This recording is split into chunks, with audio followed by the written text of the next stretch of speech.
profetas era exhortar al pueblo a que siguieran la palabra de Dios y se arrepintieran para que se pudiera confesar los pecados, dejar ese camino, pues seguir y volver a Dios. Muchos profetas se descarriaron y profetizaban bajo poderes demoníacos de ídolos falsos, evidenciando que se apartaron de su estado espiritual original. Dentro de este capítulo pues encontramos dos principales males del pueblo. Abandonaron y rechazaron al Señor, quien era el único que podía darles vida con propósito, y buscaron propósito y placer en cosas que no provenían del Señor. Al hacer esto, perdieron el propósito y destino como pueblo escogido por Dios. Hace 8 días la pastora nos explicaba algo, que no solo habían rechazado el agua viva, que era el Dios viviente, sino que sus cisternas, depósitos de agua, símbolos de su vida espiritual, tenían agujeros y no retenían el agua. En otras palabras, su vida estaba tan llena de pecado que no podían recibir las bendiciones del Señor. Como castigo encontramos que cuando viene el castigo es la consecuencia del rechazo a Dios. Cuando las personas abandonan a Dios y su camino, pierden su protección y bendición. Aquí nos exponemos a tentaciones y conductas destructivas para nosotros. Esto nos puede llevar a que nos volvamos esclavos de este pecado y traer cosas malas a nuestra vida. O sea, vamos a traer todo esto si nos alejamos del Señor. Sí, así es. Entonces, abandonaron el propósito de Dios buscando un propósito personal y fallar. Genial lo que dice lo de las Cisneros, del pastor Cisneros. Tiene un material muy bueno acerca de esta parte de las cisternas rotas. Porque miren que eso que habla John, de que las grietas en la cisterna tipifica el pecado y todo eso. Cuando una persona no se sana de ese tipo de cosas, y no solamente del pecado, sino también de las heridas emocionales. Cuando una cisterna no se sana, no está en capacidad de retener la bendición, de recibir y retener la bendición de Dios. Por eso es necesario sanarse. El pecado es una enfermedad. Las heridas también vienen a ser una enfermedad. Entonces se necesita ser sano. Por eso, si ustedes se acuerdan de los campamentos, ahora que estamos hablando con la gente de Miami para hacer como un campamento con ellos, si ustedes se fijan en los campamentos, no sé si se acuerdan, pero siempre mandábamos la parte de sanidad interior antes de la liberación, porque son dos cosas que van muy ligadas. Lo que es el ser sano en las emociones y ser liberado de las ataduras del pecado, porque haciendo eso de esa manera uno puede retener la bendición que Dios tiene para uno. No hay otra manera de retener bendición, es necesario. ¿Listo? Ahora sigue Maribel, creo. ¿Sí? Isabel, Jeremías 17. Sí, señora. A mí me correspondió: el pecado es una condición de la humanidad. Jeremías 17. Voy a leerles los 4 primeros versículos porque es que no puedo decirles si no les leo. El pecado de Judá escrito está con cincel de hierro y con punta de diamante. Esculpido están las tablas de su corazón y en los cuernos de sus altares. Mientras tus hijos se acuerdan de sus altares y de sus imágenes de acera que están junto a los árboles frondosos y en los collados altos sobre las montañas y sobre el campo, todos tus tesoros entregaré al pillaje por el pecado de tus lugares altos en todo tu territorio. Y perderás la heredad que yo te di y te haré servir a tus enemigos en tierra que no conociste, porque fuego habéis encendido en mi furor, que para siempre arderá. Bueno, esta palabra básicamente nos habla del pecado que está muy incrustado en el corazón, y Jeremías en todo el libro, porque me tocaba leer Jeremías todo 17, habla de que está llamando también pues al arrepentimiento. Hay una parte donde dice: sáname y seré sanado. Pero entonces yo encontraba esto: el pecado de Judá, del 1 al 4, dice: ha sido escrito de manera indeleble en cincel de hierro, un instrumento utilizado para grabar en piedras aquellos acontecimientos que debían ser preservados para la posteridad, o con una pluma o con punta de diamante. Sus pecados son tan graves que están escritos permanentemente en las tablas de su corazón y en los cuernos de sus altares como un recordatorio constante ante Dios. Yo lo que entendía era que los pecados, nosotros éramos tan duros de corazón que los pecados estaban ahí como si fueran tatuados, como si fueran en la parte 1. Yo me acordaba con esto, me parece que también es en el libro de Jeremías donde dice que Dios estaba viendo cuando ellos iban y levantaban los altares, que hasta los niños iban y traían la madera, la mamá cocinaba, el papá tallaba, o sea, es todo porque esto va de acuerdo, no es que solo nacemos con el pecado como tal, sino que es incorporado por parte pues de nuestra niñez, en nuestra familia. Yo lo entendía así. Entonces cuando dice cincel de punta de diamante, el cincel se usaba para escribir en la superficie dura, en las piedras. En las piedras nuestro corazón es comparado como esa piedra dura, eso me impacta, y la palabra también habla de que nuestro corazón es duro, que nosotros somos como piedras, y es impactante eso. Entonces en Job 19:24 dice, y con punta de diamante a causa de la extrema dureza del corazón de la nación, de este modo los pecados del pueblo permanecerán indelebles, o sea, ahí pegados, fuertes, y no serán borrados mientras no sean perdonados. Por eso era necesario que Jesucristo viniera a nuestras vidas para sanar esa parte, porque realmente, o sea, yo lo veía con todo esto, lo que estamos hablando de la marcha, o sea, cómo está el pecado tan arraigado en las personas que ellos piensan que están en lo correcto, tú les hablas y ellos piensan que están en lo correcto. Entonces, el corazón de los hebreos era como una superficie metálica en la que había sido grabada la idolatría, de ahí su propensión innata de irse tras dioses extraños, abandonando a Jehová su Dios. Cuando dice esculpidos en las tablas de su corazón, el hecho de que el pecado esté grabado en las tablas del corazón no implica que ni Dios pueda limpiar un tipo de sensación de pecado no redimido, pues no se habla para nada de un sentimiento de pecado, sino de la profundidad y de la firme raíz que el pecado ha trazado en el corazón. Aquí habla de que ahí todavía no está el sentimiento de que, oh Señor, te fallé, quiero buscar de ti. Entonces me impactaba porque ahí es donde está la importancia en nosotros. Por es la palabra en este mismo pasaje nos habla del corazón. En este mismo pasaje de la Biblia de Jeremías 17 hay una parte donde dice que engañoso es el corazón del hombre y perverso más que todas las cosas, que por eso nosotros no debemos confiar en eso. Eso me impacta mucho y dice que por ello nosotros como hombres no debemos poner la confianza entre los hombres, ídolos, trabajos, talentos, en ellos mismos, porque todo esto es idolatría, esto es un culto. Cuando la pastora siempre nos está diciendo que el LGTB es una religión, nos está hablando de que en sí todo esto es una religión en el sentido de que nosotros le queremos dar rienda suelta a nuestros deseos.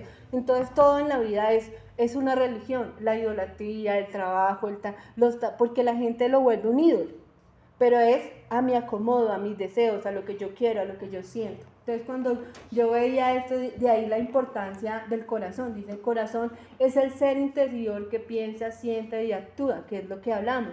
Primero llegan nuestros pensamientos, baja nuestro corazón y nosotros actuamos. Pues de ahí la importancia en Proverbios 4:24 cuando dice que sobre todas las cosas, o sea, ni siquiera una cosita, es sobre todas las cosas, guarda tu corazón porque de él mana la vida. Eso me impactaba porque es como Dios guarda. Y dice, por eso tenemos la importancia de mirar lo que escuchamos, lo que vemos, nuestras amistades. Por eso Dios siempre está hablando de que nosotros tenemos que guardarnos de no unirnos en yugo desigual, porque sí o sí las malas conversaciones corrompen, sí o sí todo me es lícito, pero no todo me conviene, porque a veces uno por estar con ciertas personas de pronto se permite o se percibe cosas que no se deben esto. Por eso dice guardarlo celosamente. Nosotros sí debemos ser intencionales y ser selectivos en lo que sí escuchamos, en lo que vemos, en lo que escuchamos, en todo, en la música, con las personas, en la televisión,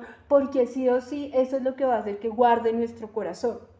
Obviamente a través de la palabra. Guarda tu corazón, dice, valora y protege tu mente, emociones y voluntad. Entonces cuando guardamos nuestro corazón, estamos valorando nuestra mente, las emociones y la voluntad, porque por eso dice, de la abundancia del corazón habla la boca, porque es de lo que nosotros nos estamos alimentando. Y ahí me lleva a Romanos 12:2, que conocemos este pasaje también mucho, que dice, no os conforméis a este siglo, sino transformados por medio de la renovación de nuestro entendimiento. Entonces cuando dice no os conforméis, nos habla de una palabra griega que dice suchematizón, que dice compare, esquema y esquemático, se refiere a conformarse uno a la moda exterior, a lo que sucede, a lo que vemos, a la apariencia, a acomodarse a un modelo o a un diseño, que es el modelo que nos está rigiendo en este momento este mundo.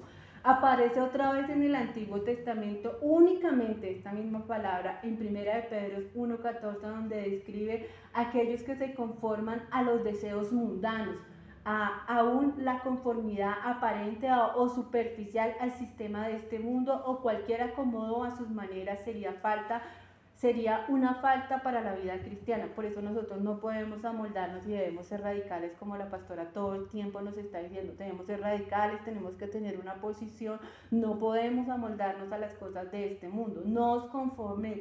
Lo que yo decía, todo me es lícito, pero no todo me conviene. Entonces no me puedo conformar como me criaron, el estudio, los amigos, la cultura, porque todo eso me enseña cosas, todo. Entonces debo comenzar a sacar, como un río, a sacar todo lo malo, Entonces dice, a este siglo se refiere a este mundo, un sistema sin Dios.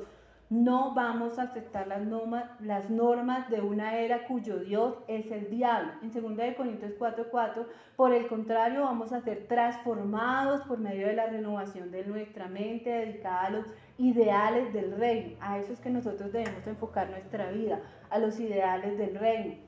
Comprobar significa someter diariamente a prueba en la práctica que la voluntad de Dios hacia nosotros es agradable y perfecta. Y cuando habla de transformado, me habla de metamor, casi como metanoia, presente, hiperactivo, pasivo. Otro verbo tardío es transfigurar, como es un hombre interior para que uno viva rectamente en este siglo malo por medio de la renovación de vuestra mente.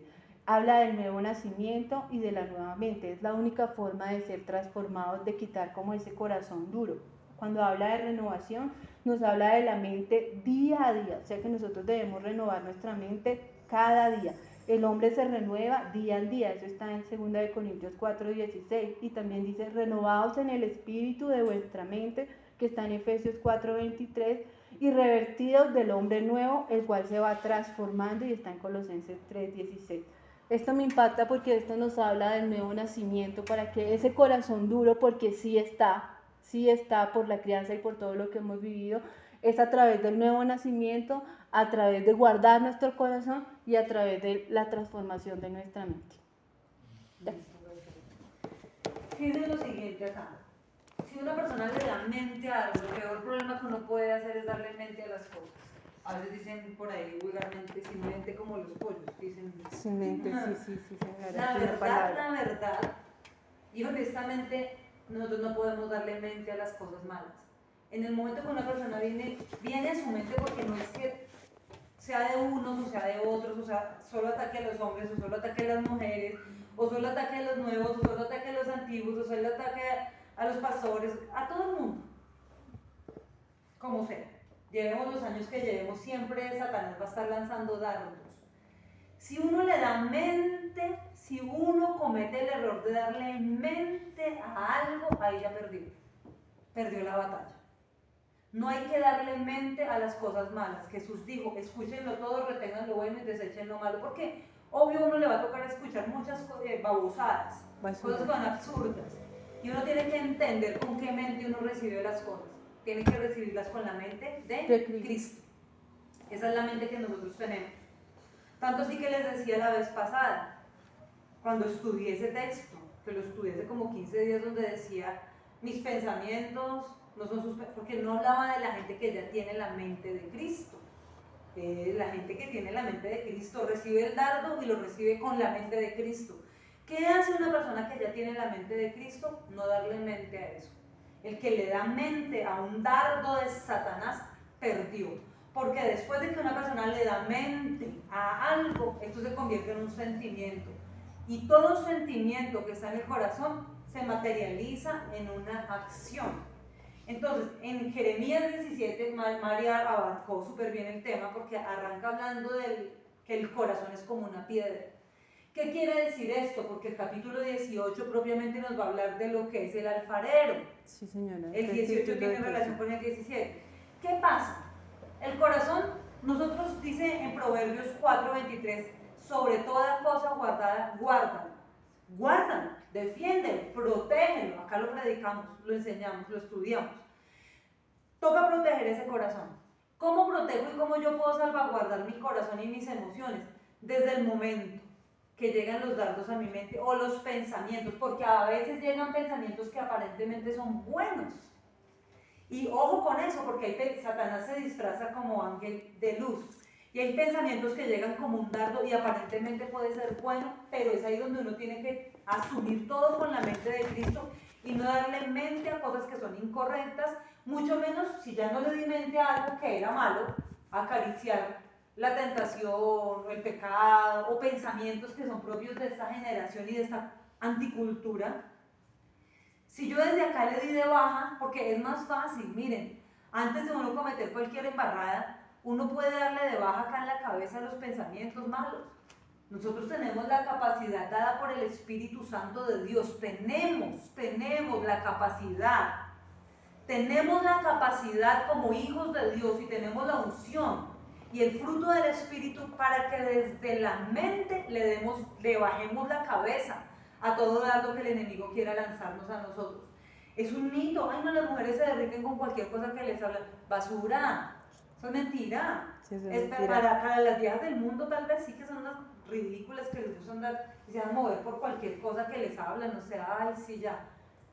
Los hombres, ustedes no son animales que no tienen dominio propio, que viene una mujer, ay, no, ya tengo la tentación porque viene una mujer. No, eso es para los que son como medio enfermos y no tienen como dominio propio. Que alimentan solo esa parte. Que alimentan solo esa parte. ¿Ustedes cuántas viejas salen ahorita como salen las mujeres de desvestidas? No podemos decir como salen vestidas a la calle, no, como salen de desvestidas a la Bracieles. calle. Es más, a veces no es que salgan desvestidas porque pueden salir como monjas, pero tienen un espíritu de lujuria y son súper solapadas. No se aterra de la gente que uno ve, pero viejas que en serio uno dice, no, espere, estoy mirando, no es esta persona. Sí, esta persona hace esto, vive haciendo esto. Y uno, ¿esta persona? ¿Cómo? Sí.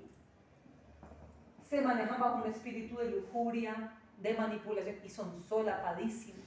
Entonces, uno, o sea, ni lo uno ni lo otro, pero los hombres pueden decir, tengo el dominio propio, yo no me permito ni el más mínimo pensamiento, desde que llegue a la mente, no le den cabeza a eso, denle de baja, o sea, tenemos que aprender a darle de baja una imagen. Hablábamos con Sara, no, es que íbamos a ver una serie, salen imágenes fuertes, Sara me dijo, no la veamos. Y yo dije, sí, no, tenemos que evitar, porque, o sea, no, ella me dice, tenemos que cuidarnos, sí, tenemos que cuidarnos, yo me tengo que cuidar de lo que yo miro. Yo decía, no es porque yo lleve los años y tenga la edad que tengo que yo, ay, no, yo me voy a confiar a mirar pendejadas, no, yo tengo que cuidar mi mente, porque en la mente de Cristo yo no le puedo dar cabida a cosas que no son, ¿no? El hecho de cuando uno ve una cosa acompañado es más sencillo porque nos decía, nos cuidamos la una a la otra, nos cuidamos la espalda, ¿sí? Cuando una persona está sola, aún debe ser más celosa de sí misma porque si yo no, o sea, tengo que quitar, adelantar, mover, borrar. Son cosas que tenemos todos que hacer, todos. Ay, a mí eso no me afecta, o sea, tampoco. O sea, ni uno puede decir que, no le que la calle le afecta a todo porque eso es mentira, pero tampoco uno puede irse al otro extremo de, ay, yo puedo guiarse en bola o, y a mí eso no me afecta. Ah, seguro mató a confianza. Es así. Ah, yo puedo ver las 1000, 10.000 y 20.000 escenas eróticas y vulgares y a mí eso no me afecta. No, ¿cómo que no? Mire, Va minando. esta vaina, esto es carne. Esta cuestión es lo más traicionero que nosotros, esto pelea todo el tiempo contra la naturaleza espiritual que nosotros llevamos dentro. Nadie, entonces dice la Biblia, no hagan provisión para el pecado. Entonces yo prefiero cerrarle el paso a lo que sea, porque yo me guardo, me tengo que guardar, todos nos tenemos que guardar, todos. Absolutamente todos debemos guardar. Entonces, lo primero que pasó para que ese pecado quedara grabado con punta de diamante, con cincel punta de diamante en el corazón de esa gente, es que el corazón ya era de piedra. Lo primero que Satanás busca en cualquier creyente, en cualquier parte del pueblo, cualquier persona que tenga un llamado, porque miren, Jeremías 18 lo dice claramente en el verso 8 y en el verso 10. Si yo tengo un juicio destinado por la maldad de la gente, pero si la gente se arrepiente, yo quito el juicio. Pero si yo tengo promesas de bendición y planeo hacer cosas buenas y la gente empieza a actuar mal, les quito la bendición. Lo dice verso 8, verso 10 del capítulo 18. ¿Qué quiere decir esto? Nosotros no podemos nunca, pero nunca, nunca, nunca bajar la guardia. Ninguno aquí puede bajar la guardia.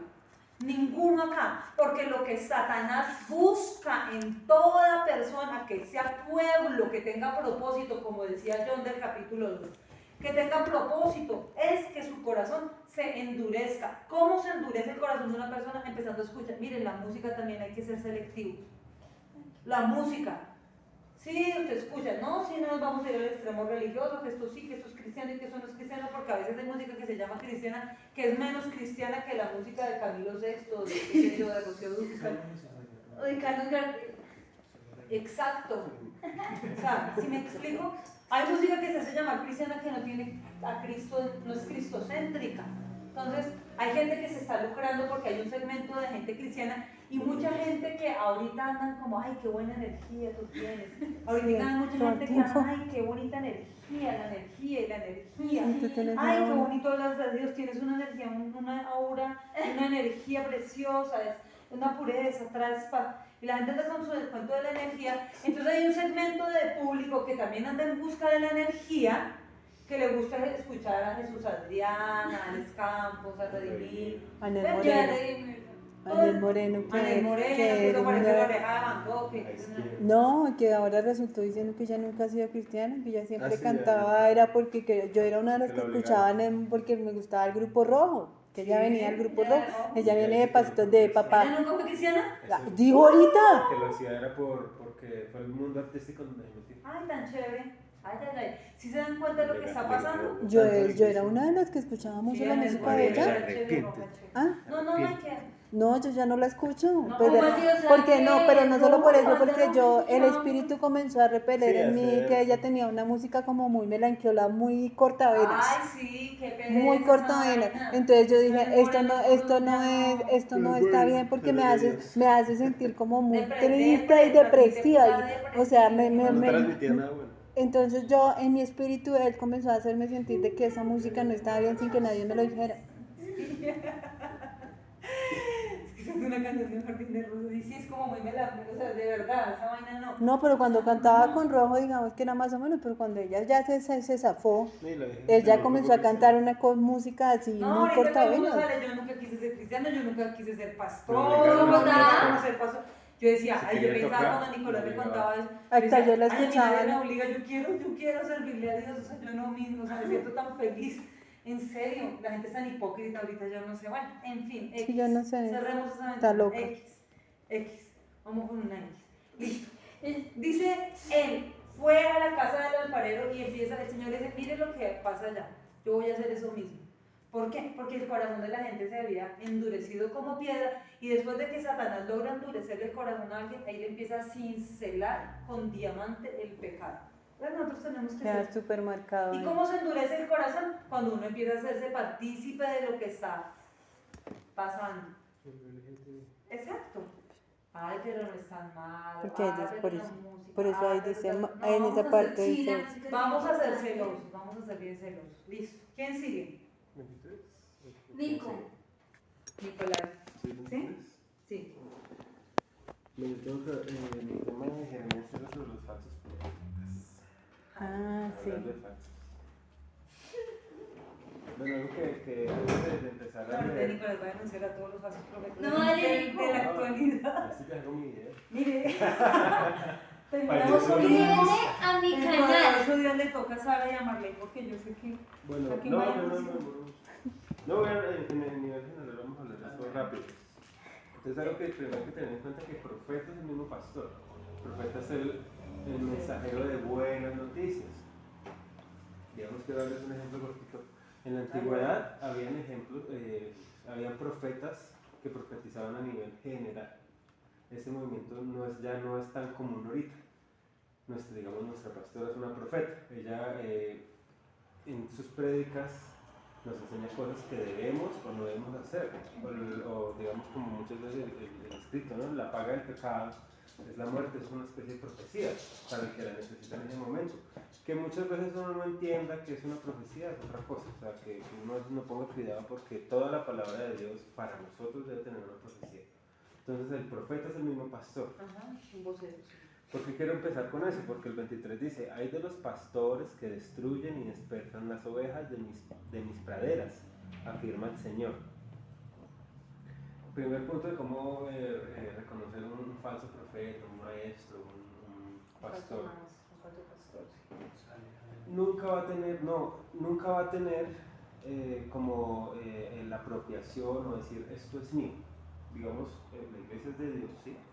Pero el pastor debe sentirse que es dueño de lo que Dios le dio a cuidar.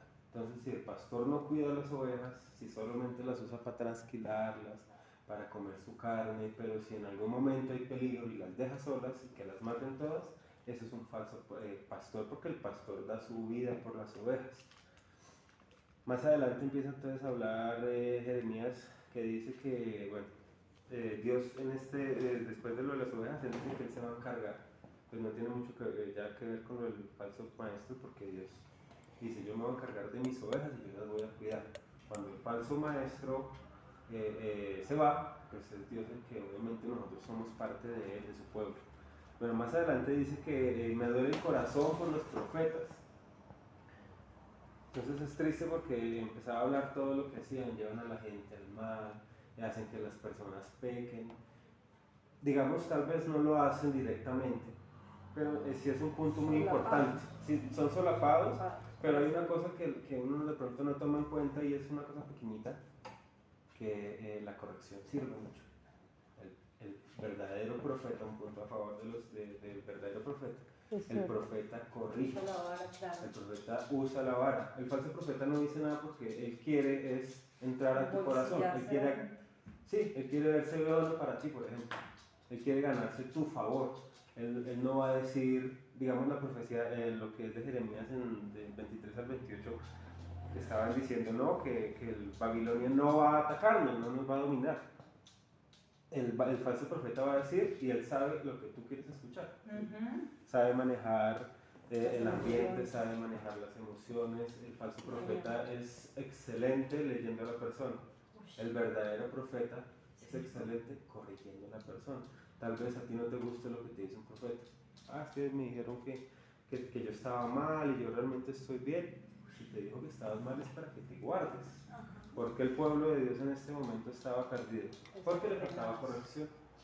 Estaba desenfrenado, no había nadie. Lo que tú decías, Josías, el primero que nombraste, de resto empezaron reyes súper locos, que la misma gente veía, y los mismos profetas, porque no era un solo profeta, había muchos profetas, sí. Entonces el profeta, para tener el favor del rey, sí, entonces agradaban a la gente y no agradaban a Dios. Jeremías agradaba a Dios y no le caía bien absolutamente a nadie. Lo que yo escribí fue, el falso profeta solo dice palabras lisonjeras que agraden a las personas, bendiciones de palabras buenas, solo hablan de lo que los hombres quieren escuchar. No cuidan que el pecado llegue a las personas, más bien llevan al pueblo a pecar por la falta de represión. Siempre la corrección y el tener un freno es muy importante para nosotros. Entonces, ¿qué hace un falso profeta? Te dice lo que tú quieres escuchar, solo te va a decir que te va a ir bien, que vas a ganar, que todos los problemas van a dejar de existir porque Dios es así. Y eso es el falso profeta. Esa gente no hay que creerle nada. Si alguien llega a decirte, por pequeño que sea, porque ellos son muy, ¿cómo se dice? Sagaces. Sí, son sagaces, pero son muy... Manipuladores. Sí, sueltan su información o lo que quieren manipular, lo sueltan de a poquitos. Ellos no te lo botan así de frente. Lo que pasa es que lo que yo he visto es ellos, lo que hemos visto, porque hemos visto mucha gente que predica de esto, y Nicolás me ha mostrado a varias personas, por lo menos de las que yo conozco, de las que Nicolás me ha mostrado, porque ya me ha mostrado varias, llevan a la gente en consejería a sacar información de las personas. Les gusta sacar información, no es que tengan discernimiento, porque el discernimiento es algo que da el Espíritu Santo. Averiguan la vida. Se sacan información de las personas y después de que leen a las personas, como dice Nicolás, manipulan todo. Sus mensajes están cargados de qué? El que tú me contabas Sí. hace poquito. El de El ese que último estás que me, hablando. no, sí, esta persona que tú me contaste hace poquito, la última que me contaste. Te he contado tantas cosas. No, de la última persona que hablamos que conocemos nosotros. Del mensaje que daba sobre pues, a prosperar. Ah, bueno, sí, sobre lo que está hablando ahorita, solo vas a prosperar, te va a ir bien, no llevas Ay. nada en tu contra. No puede ser el nombre de no, esa persona. no me acuerdo. Ah, Si me acuerdo, se los mando en el grupo. no, no puede ser el nombre. Bueno, entonces, digamos, de mí para usted. Yo... No, porque ni siquiera ellos acá lo conocen. No, la vamos a persona, decir ni nada de eso, sino que de mí para No, usted. si lo siguieran o fuera algo de ellos, sí tendríamos que advertir, pero como no tiene nada que ver con ellos. Sí, no, de mí para ustedes y es un consejo que me gustaría que tomaran. Yo tengo mucho temor de Dios y creo mucho en su palabra, creo mucho en la Biblia. Si viene una persona a decirles que no van a sufrir, que todo les va a ir bien, que hasta con la misma ofrenda, si ofrendas te va a ir bien, camina con Dios, sírveme a mí, Dios te va a ayudar, a esas personas no hay que creerles radicalmente. Si es una cosa pequeña, así sea muy chiquita la semilla que botan, pero si la detecta uno, eso es un falso profeta. Y hay que tener mucho cuidado porque nuestro corazón es demasiado engañoso, nuestro corazón es demasiado frágil y las pequeñas semillas son las que muchas veces dan el fruto más grande. Entonces cualquier persona que ustedes pueden identificar como lisonjero es el que endulza los oídos, que es lo que hacen los falsos profetas, esas personas hay que eliminarlas de nuestras vidas por completo, porque simplemente van a traer mal. Hay muchas iglesias que uno como cristiano, digamos el ejemplo, soy un pecador, pero creo que soy cristiano y digo que soy cristiano y el pastor me apoya bien, sabe lo que yo hago, pero dice arrepiéntete, ofréndate y no va a pasar nada. Eso es un falso profeta, me estoy dañando mi vida por el mal consejo de un hombre. Entonces por eso las cositas pequeñitas hay que tenerlas mucho en cuenta. Digamos en el capítulo 27 de Jeremías están hablando sobre Babilonia. Jeremías dice, por favor, ríndanse ante Babilonia y no va a pasar nada. Y los profetas que no vamos a ser esclavos de ellos, que vamos a ser libres, vamos a luchar. Todo ese capítulo, todo es esa pelea. Entonces, sí, no, pues el que tenía razón era Jeremías. Después en el 28 está el profeta Hananías. El capítulo de por sí se llama Hananías, el falso profeta. Después de que Jeremías dice tantas veces que no, este hombre se levanta, Hananías, y me parece un poco ofensivo, coge a Jeremías y creo que ora por él, no sé cómo fue la cosa, pero le dice, tranquilo, tu yugo fue quitado, Babilonia no va a secuestrarnos, Dios está con nosotros, vamos a ser vencedores. Jeremías lo único que le dice es, amén, que así sea. Jeremías se va, dice que le quita el yugo de madera. Y después Dios le dice a Jeremías, le dice, a ti te quitaron un yugo de madera, pero yo voy a ponerles un yugo de acero a ustedes, a la nación de Israel, por no hacer caso. Y a Hananías lo va a quitar porque, digamos en el capítulo 23 dice, a todos los que hablan en mi nombre, que palabra de Dios, que Dios me dijo esto en un sueño, a todos esos hombres son falsos profetas, son mentirosos.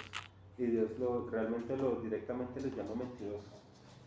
Ananías muere enseguida después de que Dios le da la profecía a Jeremías se la da a Ananías y a los días o al tiempo este hombre muere. Sí, desobedeció a Dios porque ya Dios les había dicho a ellos por parte de Jeremías que no profetizaran más mentiras. O sea, era un alto. El pueblo estaba muy rebelde en esa época. Entonces, falsos profetas son las personas que dicen lo que yo quiero escuchar. Dicen lo que a mí me parece. Dicen lo que humanamente ellos creen. Siempre va a tener pensando en su propio beneficio. Sus palabras van a ser en pos de su beneficio. Nunca nada va a ser para ayudar a los demás o para agradarle a Dios. Digamos lo que ahorita le decía de las ofrendas. Las ofrendas nosotros las damos por mandato, porque en el Levítico Dios mandó a todas las tribus, a dar a la tribu de Leví porque eran los encargados de cuidar la iglesia de Dios. No tenían tierra, no tenían trabajo, su único trabajo era cuidar el templo y el lugar de Dios. Por eso ofrendamos nosotros, no ofrendamos porque me va a ir bien, porque entonces estoy haciendo algo para mí, y Dios no hace negocios, no hace tratos con nadie. Entonces un falso profeta te va a vender a ti, como dicen, te va a vender la moto con buenas palabras. Esto es un falso profeta, ¿no? Como un buen vendedor Sí, que envuelve. Sí, son economistas de la fe, son gente muy perversa. El profeta nos dice en 1 Corintios 14. Exhorta, edifica y consuela. 1 Corintios dice 3.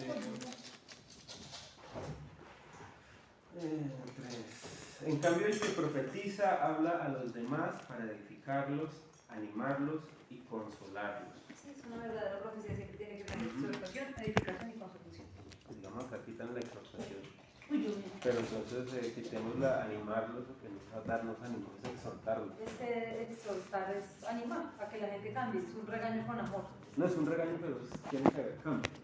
Porque el profeta, digamos los profetas en la antigüedad, no los quería nadie. Isaías no lo quería nadie, Jeremías no lo quería nadie, Ezequías no lo quería nadie, porque eran hombres que realmente regañaban al pueblo. Decían, ustedes están así porque han cometido pecado, han hecho mal, han deshonrado a Dios, confrontan. No es de animar, porque el ánimo ahorita se confundió, es con ánimo. Ahorita ¿Qué versión leíste? el NBI es que la No, a veces si tiene quieres cosas- leerlo en la la Reina Reina Valera. Valera 1960. La reina a veces está un poquito manipulada. Pero el que profetiza habla a los hombres para edificar, exhortación y edificación. ¿Sí? Entonces el verdadero profeta realmente da juicio, pero la idea del juicio es que después del juicio, porque el juicio de Dios siempre va a llegar, después de ese juicio sea, digamos, un mejor yo, un mejor cristiano, un mejor hombre. Entonces el profeta siempre va a ir al punto, te va a atacar, el profeta va a atacar a tu pecado, va a atacar a tu ego, a tu orgullo, pero pues Como la Natán era mi profeta con David. Entonces el verdadero profeta no lo hace para destruirte, lo hace para edificarte, para consolarte. El verdadero profeta realmente trae palabra de Dios.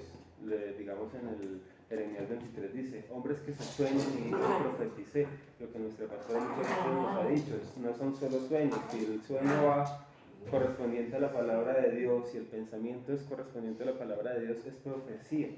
Y tiene que estar, como usted dice, confirmada por si el pastor, si la pastora, si la palabra, por todos lados, porque la profecía no es que me levanté y yo soñé que veía ríos de gente, no, eso es falsa profecía.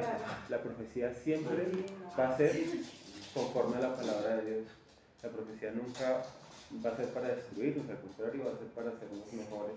Ay, como ese profeta que le salió al pastor al encuentro, yo les conté. El Señor me manda y me dice que usted me tiene que entregar todo lo que... ¿Sí les conté? Sí, creo que sí. Yo no sabía. Imagínense, el pastor estaba orando por el parque, se fue a orar. Y llegó un profeta y le dijo, oiga, ¿usted se le rodilla? Sí, dígame, ¿qué puedo servirle? Señor, Dijo, el manda. Señor me mandó a usted y me dijo que usted me tiene que entregar todo lo que tiene en el bolsillo del lado derecho. Y el pastor tenía el iPhone, los audífonos, todo en el lado derecho. Y le dijo, sí, pero a mi Dios no me dijo que le diera eso a usted. Qué pena, pero a mi Dios no me lo ha dicho. Dios es un Dios de orden, Dios no le puede hablar una cosa uno y otra a otro, todos para y que llamó a los celadores de la policía, este hombre me robó y dijo, ay, el pastor me perseguido, ¿qué me robó? ¿Qué le robó? Los celadores, ¿ustedes me conocen? ¿Qué le va a robar? Él me robó, me acabó de robar, me robó, usted ladrón me robó, y yo dije, pero ¿qué le robó, hermano? Usted me tiene que entregar lo que tiene ahí, me lo tiene que dar porque Dios me dijo.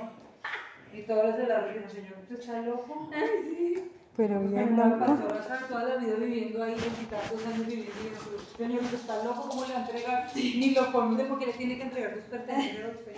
Porque Dios me dijo, pues aquí los helados estaban peor de loco. Claro, que a mí me pasó. Entonces, bueno, queda como aprendizaje lo que le acabo de decir, el profeta, el pastor es el que huele ovejas, es el que sirve a sus ovejas, el que ayuda realmente, porque vemos en muchas iglesias y no se cree para nadie, ustedes mismos pueden ver iglesias de miles, en donde el profeta es el más intocable y el profeta es el que está en medio del pueblo. Bueno, me hablaba de que ella conoció hace años a un profeta que, pues no sé, yo no me acuerdo el nombre, ni obviamente no lo conocí, pero era la persona más insignificante. Pero era la palabra de Dios estaba viva en su boca. Schaffer, un misionero. Creo que María lo cambió cuando se encontró. Entonces, eso es un profeta. Un profeta nunca se va a poner por encima de todos. Lindos diseños. Sí, y Una belleza. el mismo Jesús dijo, el que quiera estar sobre ustedes es el que más tiene que servirles. Esa es otra cosa para conocer a un verdadero profeta. Y ya, eso es todo. Tengan mucho en cuenta eso porque nos pueden engañar fácilmente. Gracias, Nico. La palabra de Dios. Nada de escuchar coros por ejemplo. Sí, nada de escuchar miren, los televangelistas, cero. Todo lo que sea especie de negocio, que ustedes vean que prosperidad, cero. Dios no promete cosas. No, y Dios- menos en este tiempo. No, y en este tiempo ahorita está súper. No, y en este tiempo el mensaje de este tiempo es los humanismo. últimos tiempos. No. Ah, O sea, no, el mensaje de nosotros correcto- bueno. El mensaje correcto para que ustedes se Salvación, identifiquen, arrepentimiento. porque nosotros tenemos que ir de acuerdo a lo que se está moviendo en esta época. El mensaje de una persona, sinceramente para uno entender quién es correcto predicando, es al arrepentimiento, a volvernos a Dios. O sea, ese es el mensaje que tiene que ser Es ahora. sano. Y Y ahí siempre uno se va da a ser ese cuenta. mensaje. Porque arrepiéntete y vuelve a Cristo. No crean, Dios no, en ninguna parte de la Biblia, aparte o sea, cuando habla de la ofrenda, sí dice, pruébenme que yo les voy a dar, pero en ninguna parte de la Biblia dice que vamos a tener si hacemos. No, nuestro único hacer es vivir para Cristo, es morir para Cristo. Los falsos profetas nos van a decir No. totalmente lo contrario. Ahorita tenemos el favor de Dios y la gracia de Dios de que podemos tener una Biblia hecha en nuestras manos. Leámosla porque muchos de los que caen en las falsas profecías no cogen la Biblia para absolutamente nada. Esta es la mejor arma que tenemos en contra de los falsos profetas.